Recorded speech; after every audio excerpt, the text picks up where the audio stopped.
السلام علیکم ګرانو کتونکو دیم تفهیم نوخار پیرپای نه دی خوا بار بیلک یو چړ پل دی چړ پل سره دا فیملی ده د دې وینا دا ده چې بیګا ساره پورې دغه مخامخ چې کوم دغه چوبلې وي اوبه بلکل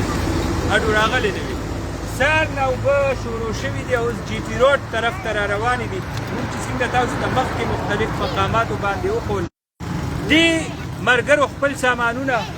راوښتي دي اوس دغه دی مخامخ راوباسي د کورونو سامانونه قیمتي سامانونه هغه اوبو کې ګیر شوي دي دا ګیر چاپېره نرسیانې دا هم تاسو ته ښکاري دا زیر آب دي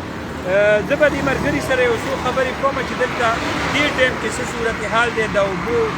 تیزوالی زیاتوالی او د علاقې وروره ستا نوم څه دی؟ ته څه وې دا اوبه څه ټایم نه زیاتې شوي دي؟ 9 بجې کمې دا دې ټول وچ کلک وو دا ساره 9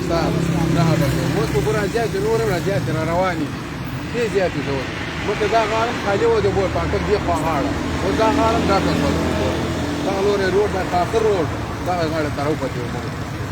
لارې بندې کړې راباندې نو تاسو به دلته څه چېرته بندوبست به کوو دې ځان دلته به چېرته یو ځای پیدا کړو بار دلته نو بېرته په څوک راکړي ګرانو کتونکو دا مخامخ تاسو ته ښکاري دې ټایم کې د پښتون ګړی نه والې تر نوخاره پورې مونږ را روان یو مختلف مقاماتو باندې تاسو ته مونږ وزټ درکړو مونږ تاسو ته وښول چې کوم د دریای کابل او جي ټي روډ ترمنځ کومې علاقې دي هلته مسلسل د اوبو بهاو د اوبو زیاتوالی هغې کې تیزي راغلې ده تیزۍ سره اوبه زیاتېږي او دا تاسو وکتل دلته کې چې کومه آبادي ده هغه یې خپل ټول املاک سامانونه چې کوم قیمتي سامانونه د هغې کورونو کې وو هغه دې ټایم کې راوښکي دي او د روډ په غاړه پراته دي بې سر و سامانۍ په صورت کې دی